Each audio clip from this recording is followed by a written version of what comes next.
a political expert. What did you want to ask right before break? I want to ask you, Martin, what are you watching for tonight? What are some of the key states, the key races that we should look out for? Yeah, well, I think if what you're really interested in is control of the House of Representatives, there are enough of those really competitive seats that are in really the Eastern time zone, and polls are going to close, and you can start watching states like Pennsylvania and Virginia.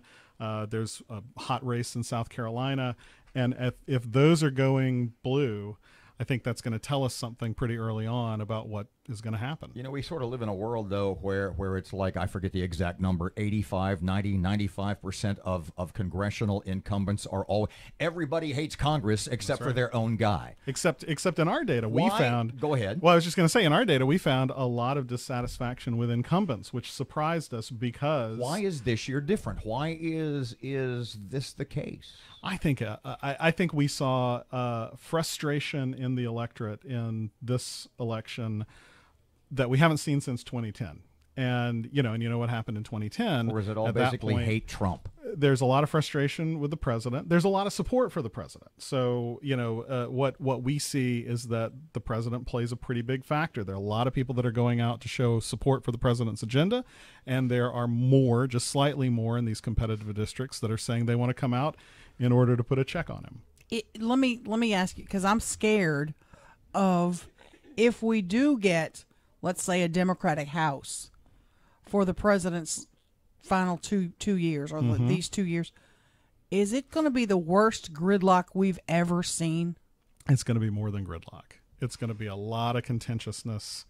It's going to be... The I stands for investigation. Yep, no doubt. Or impeachment. But he's that's a great... harder, but investigation to be sure. He's a great deal maker, he'll tell you. Will he be able to make any kind of deals with a Democratic Congress? Remains to be seen. He's tried that with Democrat leaders before, but we'll just have to see what happens. We talked about a couple of seconds ago during the break about early voting, and you said, I got to get home. I got to be home by 8 That's right. I haven't voted yet. So I got early voted. Yeah. And I got till 8 o'clock. I said a couple of weeks ago, I said, I don't want to say early voting is dumb, but the way we do it seems to be, why don't we just, nobody cares about election day anymore. Why don't we just have election week, do away with early voting and go, you can go Monday to Sunday, Monday to Monday, Saturday, I don't care.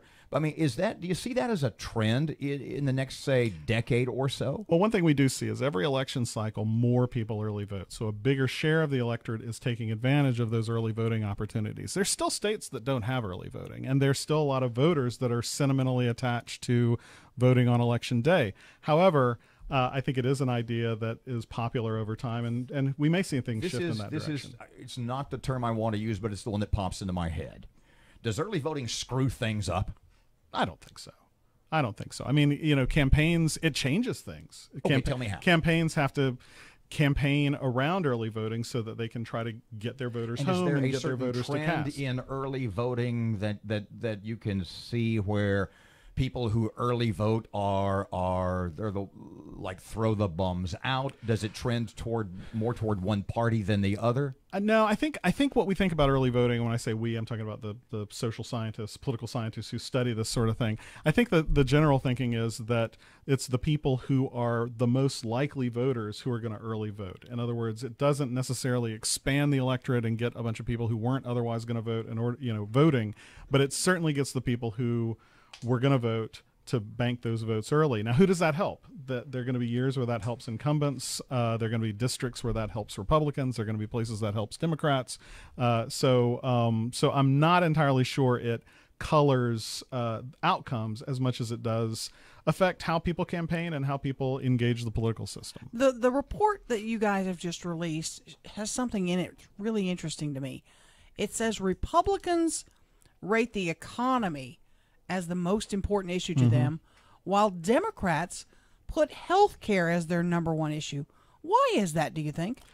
Well, I think Democrats are probably focused on the efforts that the Trump administration has made to alter parts of the Affordable Care Act and Obamacare, as it's lovingly called, and they've made strides on that, and that's both substantively and symbolically important to a lot of Democratic voters. Would it be unfair to say that traditionally Democrats cobble together a coalition based on demographics to whom the economy is not that important?